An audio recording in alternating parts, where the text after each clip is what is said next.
Shalom umat-umat Tuhan yang diberkati. Pada kesempatan ini kita boleh bertemu kembali melalui alat telekomunikasi ini untuk mendengarkan kembali ringkasan singkat dari pelajaran sekolah sahabat kita di hari Kamis 2 April 2020 yang berjudul Kuasa Firman yang Mengubahkan. Jadi salah satu hal lainnya dari keunikan firman Tuhan itu adalah firman itu sanggup mengubahkan hidup manusia. Mengubahkan hidup artinya dalam hal karakter, dalam hal pola pikir, sikap kita. Ya, tidak mengubahkan yang hitam menjadi putih, yang putih menjadi hitam dan lain sebagainya. Tentunya saya pikir Anda dapat memahami itu. Nah, pelajaran sekolah sahabat kita mengatakan bahwa Yosia ketika dia berumur 25 tahun, dia sudah menjadi seorang raja. Seorang imam besar yang hidup pada masa itu yaitu Hilkia menemukan gulungan-gulungan kitab Taurat. Lebih tepatnya adalah buku kitab Ulangan. Nah, setelah ini ditemukan, Yosia membaca, mempelajari. Setelah dia membaca dan mempelajari, tentunya dengan tuntunan kuasa Roh Kudus, dia memiliki perubahan sikap yang luar biasa.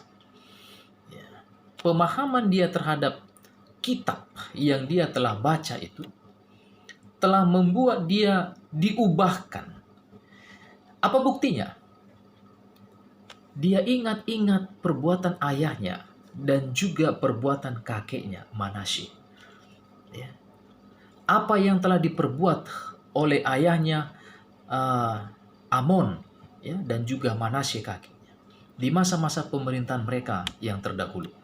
Bahwa mereka telah mendirikan mesbah-mesbah berhala. Mereka telah mendirikan patung-patung berhala untuk disembah oleh seluruh bangsa itu. Ya. Dia melihat ternyata ini adalah sesuatu hal yang tidak berkenan di hadapan Tuhan melalui kitab-kitab Taurat yang dia telah baca. Nah, sebagai bukti bahwa firman itu telah mengubah dia, maka dia menutup, menghancurkan semua mesbah-mesbah penyembahan berhala. Dia membuang semua patung-patung berhala. Dia mengubah semua hal penyembahan di tempat itu hanya terpusat di Yerusalem, yaitu di Bait Suci. Jadi setiap dari bangsa itu tidak memiliki tempat penyembahan yang lain seperti yang selama ini mereka lakukan, kecuali di Bait Suci di Yerusalem. Nah, Raja Yosia mengembalikan penyembahan kepada porsi yang benar, yaitu hanya kepada Allah yang hidup. Ini adalah akibat dari pembacaan, pemahaman dari firman Tuhan yang dia telah baca. Saya teringat kepada salah seorang bintang fajar reformasi gereja, John Wycliffe, yang hidup di abad ke-14. Dia seorang profesor teologi di Oxford University di Inggris. Dia seorang yang memiliki nama besar.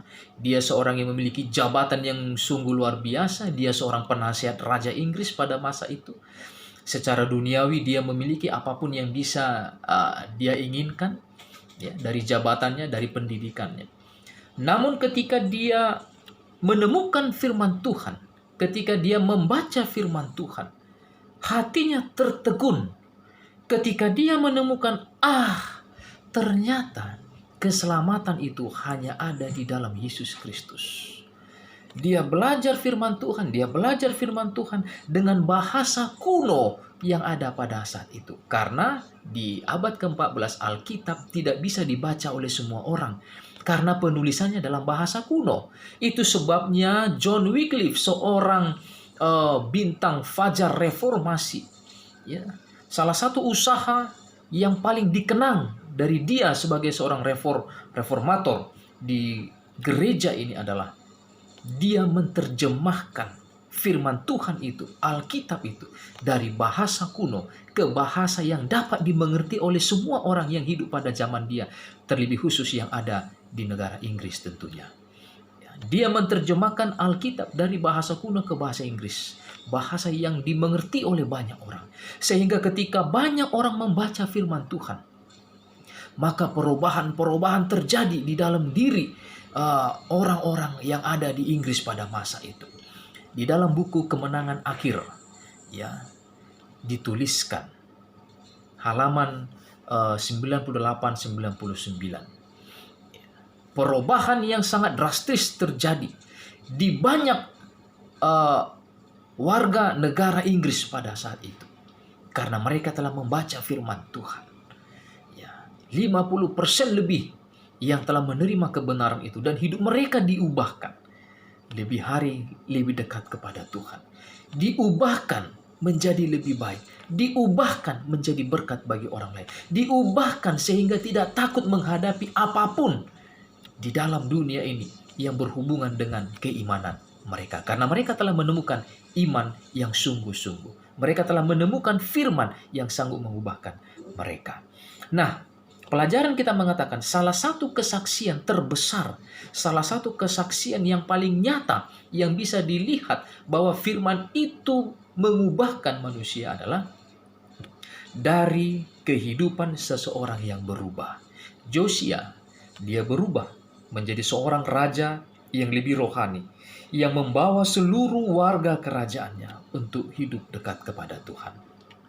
John Wycliffe, seorang reformator gereja, ya, ketika hidupnya diubahkan oleh kuasa Roh Kudus, buktinya apa? Dia menerjemahkan Alkitab walaupun dia di bawah tekanan akan dipenjarakan, bahkan dibunuh. Dia tidak peduli karena Alkitab itu telah memberikan kekuatan dan keberanian kepadanya.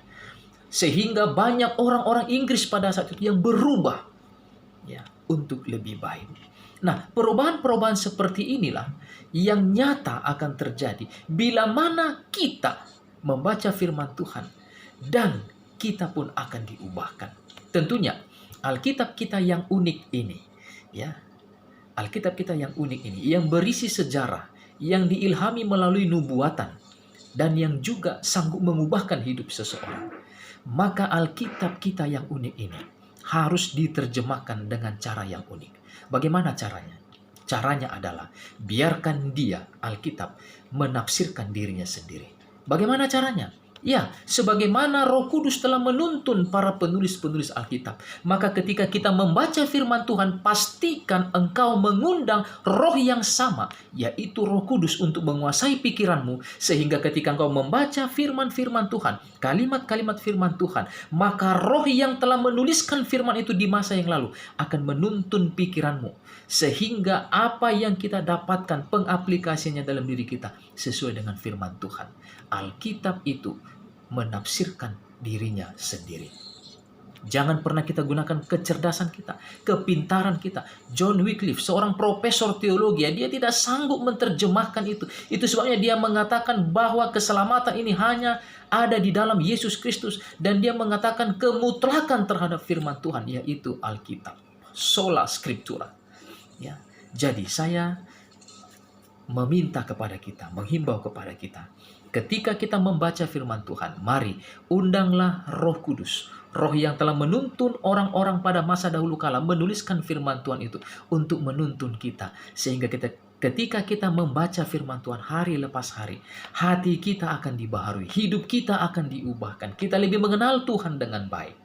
Dan terlebih lagi, kita akan menafsirkan Alkitab sesuai dengan keunikan firman itu sendiri. Dengan cara Alkitab itu menafsirkan dirinya sendiri. Kiranya Tuhan menolong kita, memberkati kita, membantu kita, agar kita dapat menafsirkan Alkitab dengan cara yang unik. Yaitu biarkan Alkitab itu menafsirkan dirinya sendiri. Tuhan memberkati kita.